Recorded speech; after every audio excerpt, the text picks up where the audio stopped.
Hey, everybody. Super excited for this chat today with a new kid on the unicorn block at Brevo, building technology to reshape customer engagement and CRM. Chatting, how are you? Doing well. Thanks, Evan. Great to have you here. Before we dive in, how do you describe your team, your mission these days? Sure. Yeah. So we're a customer engagement platform. We're helping mostly B2C businesses to engage with their customer base. So they're using us for essentially a CRM to manage the life cycle of the customers, to finding new customers, to building repeat customers and loyal customers. And they can kind of manage all those sorts of interactions with Brevo. Fantastic. And the company's new-ish to North America, but very strong European French roots. Tell us about the origin story and how you got to where you are. Yeah, sure. So as you mentioned, we're headquartered out of Europe. We've been in the U.S. for a little while now, but still, I think, kind of a relatively newer player on the block, albeit growing very, very quickly these days. Brevo actually got started originally as a marketing agency, and the intention was to help companies send their emails, be more effective at sending their emails. And we actually got started out of France, but we had a lot of our team out of India. So we're pretty heavy at India-based business with a lot of our development and technology there. And we shifted from an agency over into a emailing automation tool. And that transition happened as customers were really focused on kind of email engagement. And we made that shift into more of a software tool. And then from email engagement, we used to be called Send in Blue, actually, if anyone recognizes that brand name, but that was the original thinking. And then we transitioned more into this kind of full customer platform really just a few years ago. And that's been our focal point. Yeah. Fantastic. Of course, CRM has been around forever, it seems, but AI is changing, reinventing everything when it comes to customer engagement. What's your point of view here on the future of CRM?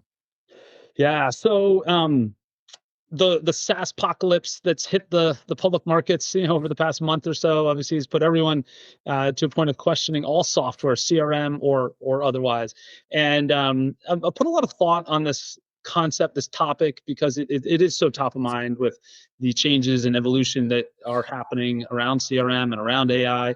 And I think the basis of it is I believe CRM is still highly valuable, as does Mark Benioff, of course, from Salesforce. And the thing that I believe, and it's similar to, I think, some of the comments I've heard from him, but is this idea of engagement layer is critical. So what a CRM does is it helps you, of course, create an entry point for information storing, and then that's your data set. And then that data set you can do different things with.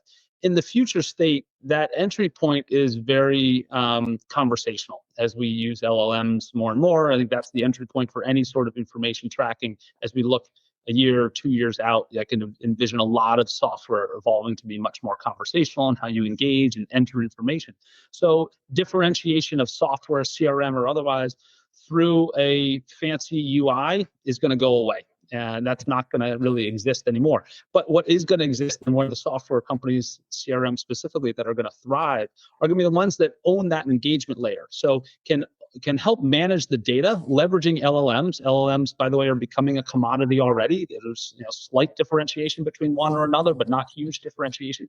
And LLMs and LLM labs, AI labs are recognizing this and trying to evolve into, I think, more of that engagement layer as well. But true software providers and CRM, the successful CRMs, are going to own that engagement layer and allow companies to use their data most effectively by engaging it in different ways through different agents and different third-party tools. So that's where I see CRM evolving into is really truly that kind of engagement layer tool that then leverages conversational interface on the front end and then connect through agents and otherwise on the back end.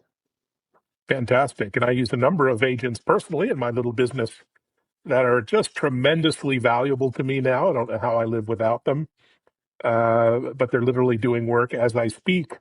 But of course, as you scale into a large enterprise, the dynamics are a little different. How are you demonstrating ROI from AI or agents inside the CRM today versus just the hype that we're seeing out there? Yeah, so I think there's two. I'm going to break that question maybe down into two components. There's how do we generate value through AI, I might call it, and then generally, how do we demonstrate that ROI as well? So the nice thing about, I think, CRM and just customer engagement platforms is the ROI. I'll start there. The ROI should be very measurable. It should be very easy. Not all of them provide this, but I think it should be very easy to understand the impact, because the reason you buy a CRM or similar type of tool, customer engagement tool, is you want to improve a metric, and usually that metric aligns very closely or ties directly into revenue. You want to increase your subscriber base. You want to increase your customer base. You want to see more repeat customers. All these things are very measurable metrics, and that's the ROI. And when we sit down with our customers and work with our customers, that's exactly what we're looking for, is what are those KPIs, those core metrics that you're looking to drive? Because you don't want to change your CRM just for the fun of it. It's never fun to make a change on CRM. I've done it a few times. It's not easy. But when you can see that measurable impact, and that measurable impact, can be looked at over multiple years, because it usually should grow year after year when done right, of course. So that's the first step: is, are we driving the right ROI? What are those KPIs? And again, they're very often tied into revenue. On a related note, the KPIs that we often see customers looking for are going to be net new customers.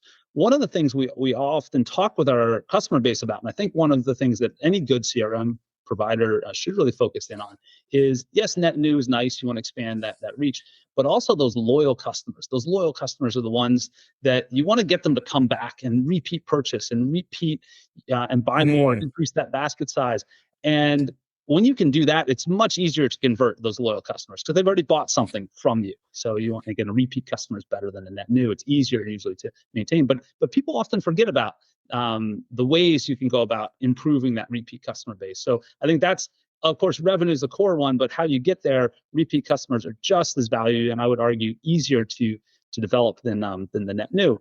The second piece to the question is really, how do we drive that ROI through AI? How do we generate that value? I shouldn't just say we, but how should a CRM generate value through AI? So the measure, of course, is going to be tying back to revenue growth. But as we think about revenue, we want to do that in an efficient way. And that's the essence of what AI should be driving. How do you create more efficiency? How do you create more output, let's say, from each individual? How do we build a more efficient engine, more efficient team? And that's what AI is intended to do. So how do we automate tasks? And so it's a little bit harder to kind of measure that as you can measure revenue or repeat customers.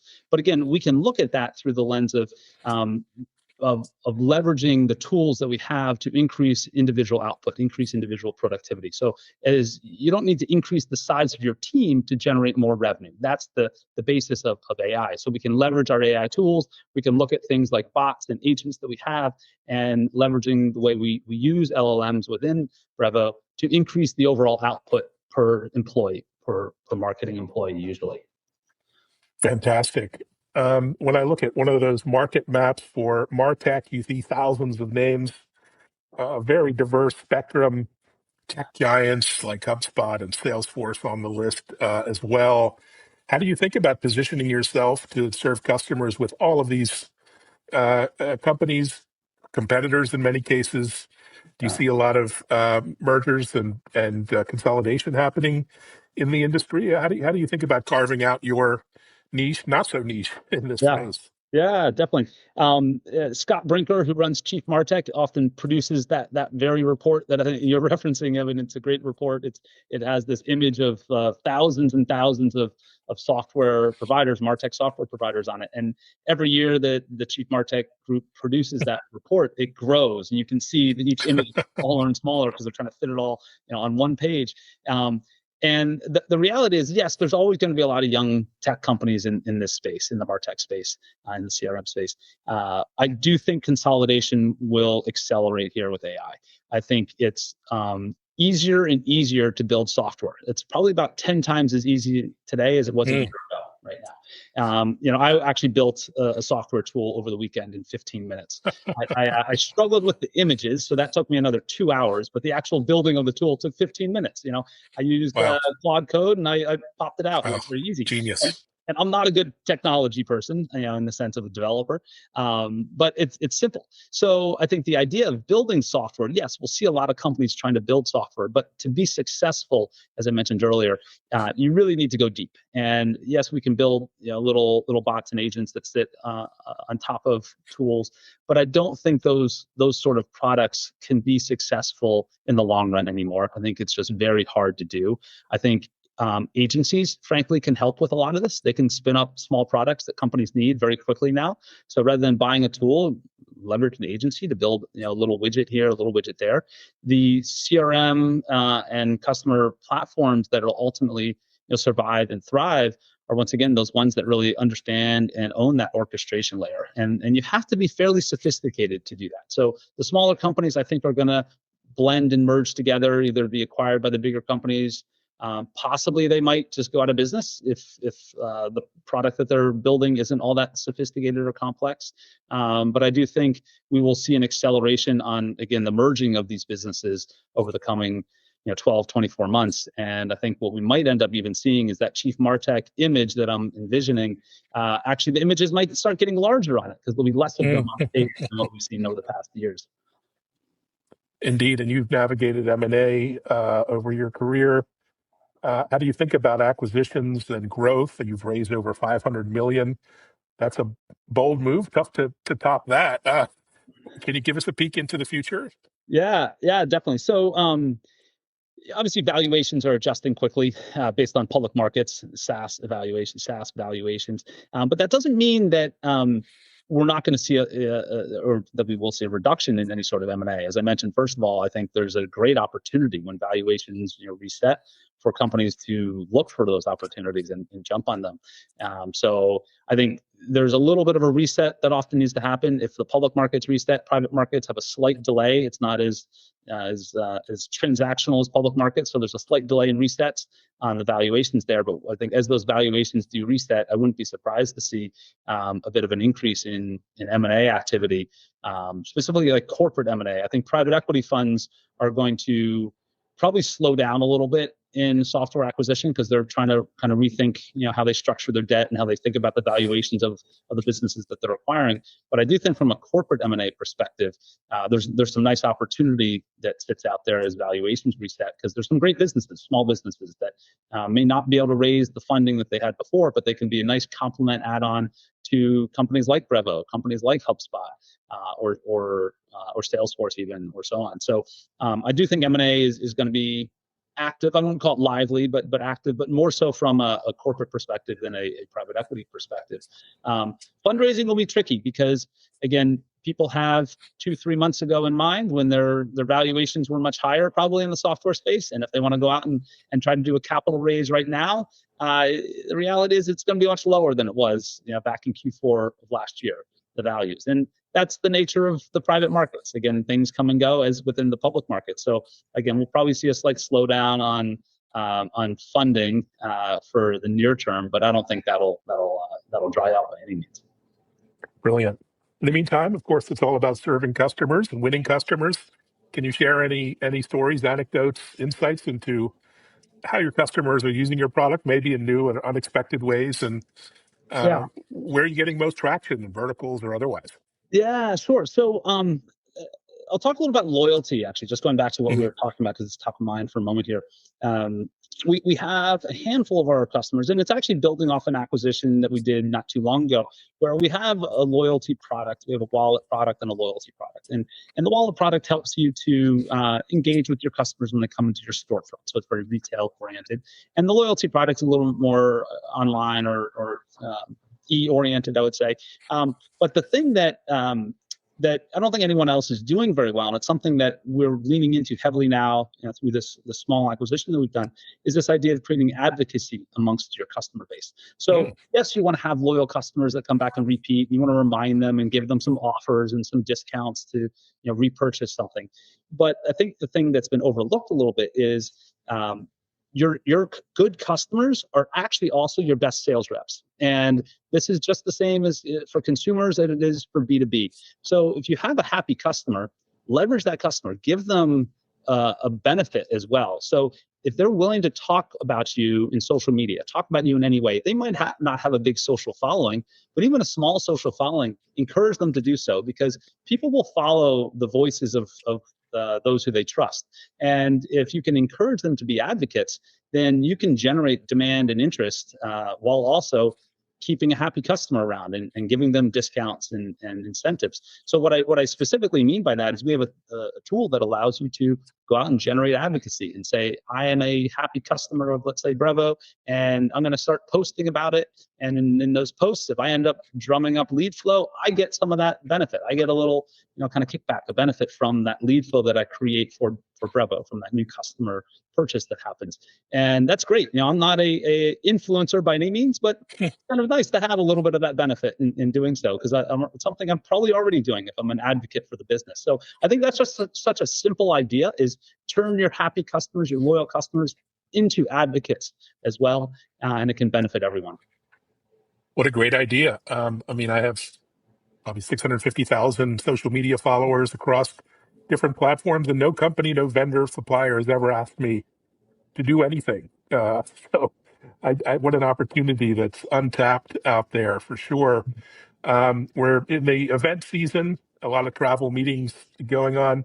What's up with your team? Where can folks meet you? What are you excited about over the next few months?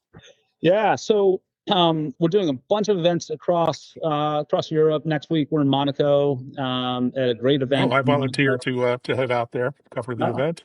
Very nice. Very nice. Yeah, well, come on down. There are worse places than Monaco. Actually, I'll be in Barcelona, so maybe I'll just shoot over yeah, from MWC, Barcelona. Yeah, it's a nice event as well.